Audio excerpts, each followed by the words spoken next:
Hey FTM Transtastic, it's James from Wisconsin. Sorry I missed posting on Sunday. I've been working 16 hours all weekend, both Saturday and Sunday, so I have not had enough time to get online and post a video, so here's my story about coming out. I came out as a trans guy in 2003 to my family and friends, as well as my teachers and classmates in high school.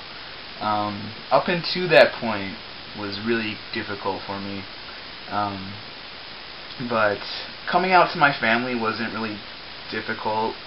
After I told them everyone was pretty cool about it. But I'm one of 5 children. I have 3 older half-siblings and 1 younger full-blood sibling, and like, out of all of my siblings, I was always the black sheep of my family, and as a child, like, I was born the only one out of 5 kids with dark hair. All my other siblings were blonde hair, blue eyes, and so I was, just like the awkward child growing up.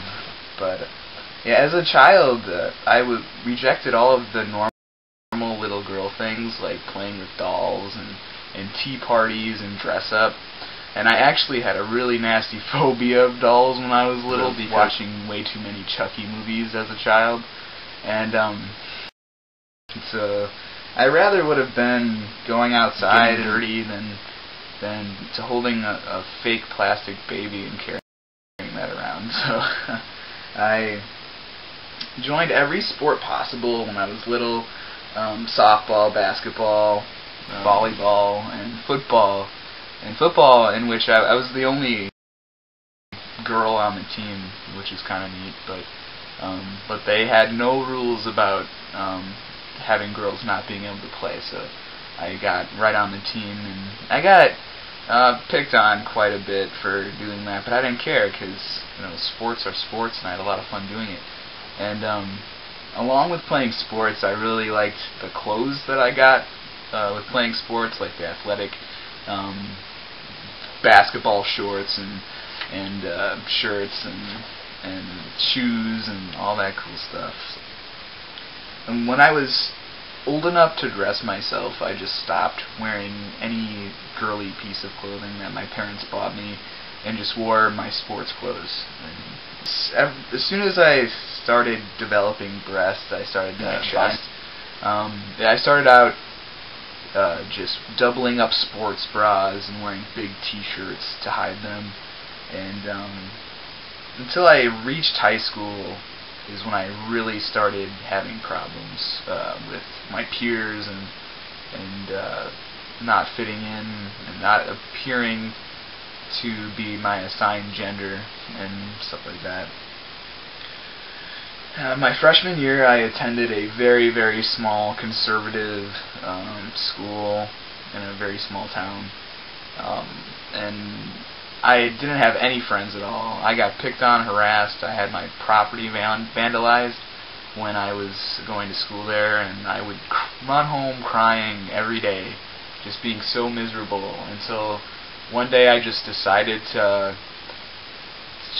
blend in, tried to fit in, and I grew my hair out, and I wore girly-ish clothes, and tried wearing makeup, and my grandmother convinced me to get this perm for my hair and to dye it blonde. And after going to school looking like that, I was just disgusted with the attention that I got from dudes, because I only was attracted to females, and like throughout my whole life, and until I just got fed up with it. I was just so like uncomfortable with who I was as a person that I just needed to get out.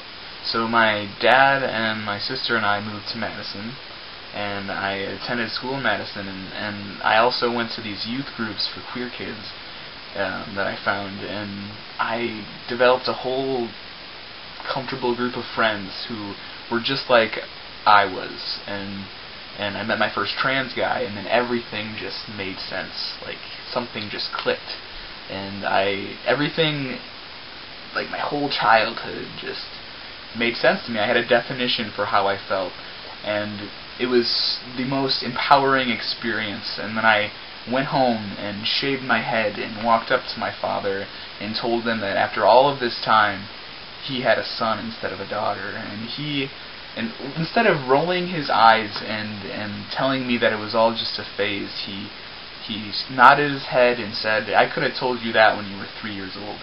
And I was like, wow, like how cool is that? They knew. I didn't even have to really explain it to them, which was pretty cool. My family members did have a little trouble with adjusting to the male pronouns at first, but nothing really changed. I'm still the same person I was growing up.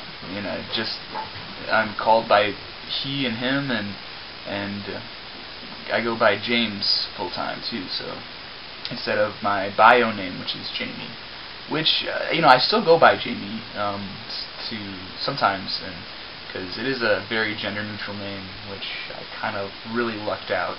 And I found that I lucked out with a lot of things, being 6 feet tall and having a naturally deep voice to begin with. And so here I am 7 years later. Right now I'm a proud uncle to 5 wonderful nephews. I'm a proud brother to all of my siblings, and I'm a proud son to my parents. So this song I'm actually going to play for you is called "I'm a Boy," and it's about coming out. My friend Talia actually wrote it after she met me, and she wanted to write a coming out song about being trans, and so I told her my story, and she came up with this song, and this is how it goes. She does a version of it on the ukulele, and it sounds a lot better than on guitar, but I'm going to be playing it for you on guitar. Here we go. I want to tell you, Mom and Dad, about this heavy weight I've had.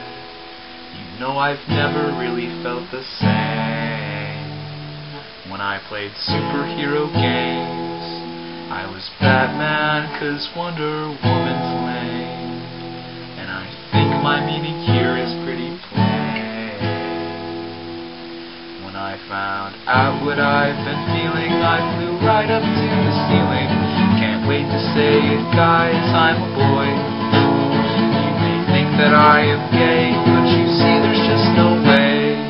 I am straight 'cause I like girls and I'm a boy. I'm a boy, I'm a boy. Having tits is the pits when you're a boy. I'm a boy, I'm a boy. Having a clit just does not fit 'cause I'm a boy. God, Warren's such a prick, he would have given me a dick. It's okay 'cause it is clear now I'm a boy.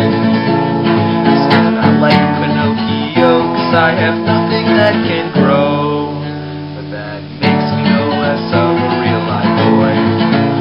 I'm a boy, I'm a boy. Having tits is the pits when you're a boy.